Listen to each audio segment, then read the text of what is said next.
With mostly clear skies leads us into the second half of the day. It could change though at the start of next week, so enjoy it while you can. We have finally made it to Friday. We want to bring in our friend meteorologist Tracy Bean. Tracy, look at this type of day. I can get out and do something in this, Tracy. It's a nice day. It is a little cooler than it was yesterday, but we have so much sunshine out there. I went out there to grab some lunch in between shows, and it was nice. I sat in my car and ate and rolled down the windows. It was really nice. So get out there and enjoy this day. It might be a little cool. Just take your jacket with you. It's fantastic. 37 in central Arkansas right now, a few 40s, starting to warm up to our south. We are looking for those winds to become a bit more southerly and of course start to pick up just a little bit, but it shouldn't really impact our day, and we're looking for those clear skies to mostly continue, and then we're going to see those temperatures bottom out again tonight. It's going to be cold tomorrow morning when you wake up. Our high is 45 again today. In the southern portion of the state, we'll start to see those 50s pop into the forecast, and for your Saturday, clouds will increase, but it's going to be warmer for tomorrow. So tomorrow's going to be another great day to get out and about after it warms up just a little bit. And Sunday, we do have some rain pushing in, looking for a high of 47 with those cloudy skies. And rain will mainly be to our south, but we could see a few of those little showers here in central Arkansas as well. Monday, things are looking much better, and we are on a warming trend. The Little Rock Fire Marshal is over an hour into investigating an early morning fire off of Asher Avenue. Take a look at this video from the scene. According to one Little Rock fire captain, they were notified of smoke in the area. Firefighters arrived just before 5 this morning and spent 2 hours extinguishing the fire. The Little Rock Fire Department has shared these additional details. Upon arrival, Captain Jason Weaver says his crew saw a group of people exiting the building. We've been told it remains vacant, but it was once a business called Pro Window and Door. We'll follow this and update you once we obtain new details. A new law proposal is rising up the ranks within the Arkansas legislature. It's a bill stripping the city's authority over regulating rent and application fees. The idea isn't settling over too well with everyone. Parker Abels explains.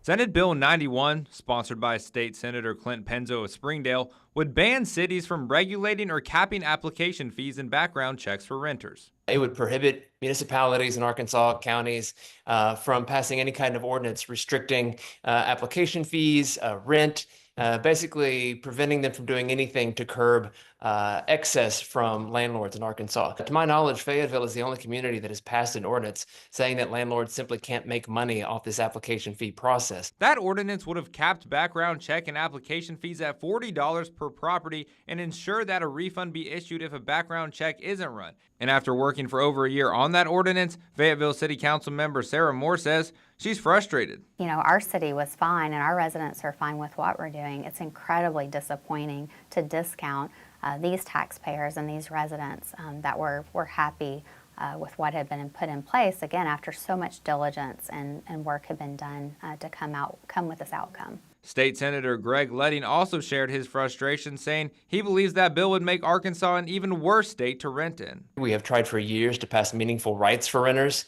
without any kind of success, and so this bill is just sort of one more step in the direction of keeping Arkansas as the worst state for renters. Councilmember Moore says she hopes the city can work with the state legislators to figure out what is best for citizens. Really hopeful that we can have a bigger conversation in Arkansas about what are the real things that are being faced by our working families that they're struggling to make ends meet and are seeing escalatory cost at every turn that they make. The city of Benton is making critical decisions in preparation for opening a second middle school. The board recently finalized zoning plans starting in August. Mountain View Middle School will welcome students to a new environment. Students coming from Mountain View Elementary and Caldwell Elementary will be primary attendants of the new school. Angie Grant and Howard Perrin students, however, will attend the Benton Middle School. We're going to have about 600 kids here and about 800 at Benton Middle School to begin with, and that just allows us for growth out here. And we see in a couple of years that number kind of evening out. Students who attend Ringgold Elementary will be split between both middle schools. We have a full outline posted for viewing on THV11.com.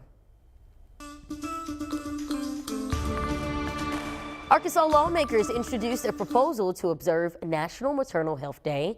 By doing so, they hope to send a message of their commitment to expanding health care to pregnant and postpartum women. Previous data revealed in 2022 that there were 272 infant deaths recorded in Arkansas. That ranked the state third highest for infant mortality nationwide. Groups like Empower Healthcare Solutions is among many taking that into consideration.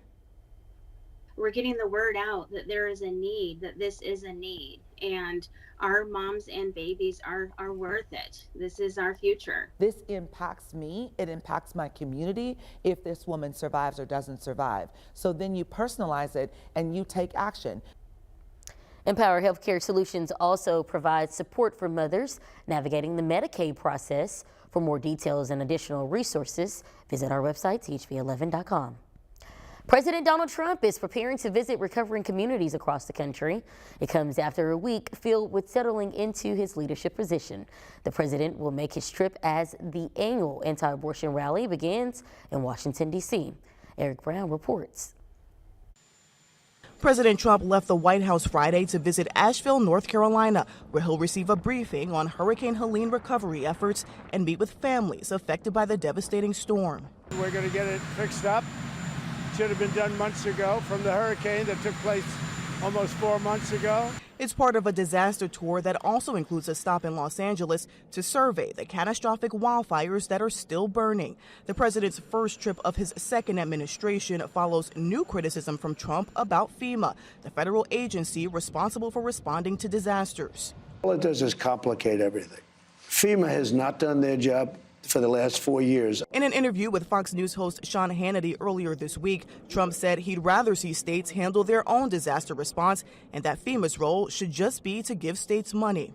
The president said he'd be watching the annual anti-abortion rights rally taking place here in Washington today. His vice president, J.D. Vance, and Republican leaders in the Senate and the House are among those speaking at the March for Life event.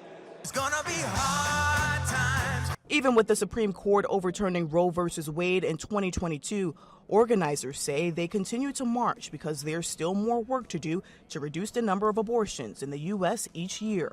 Erica Brown, CBS News, Washington. Well, THV11 continues our coverage on the Jefferson County government shutdown. The Quorum Court made little progress in their efforts to pass a budget last night. During a meeting, there was once one notable absence. 7 of the 13 Quorum Court members called the meeting, knowing the county judge would not be in attendance.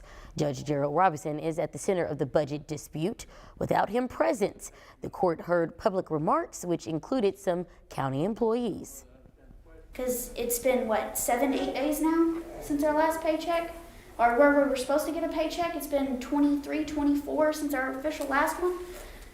People can't survive off of that. We're barely making it as it is.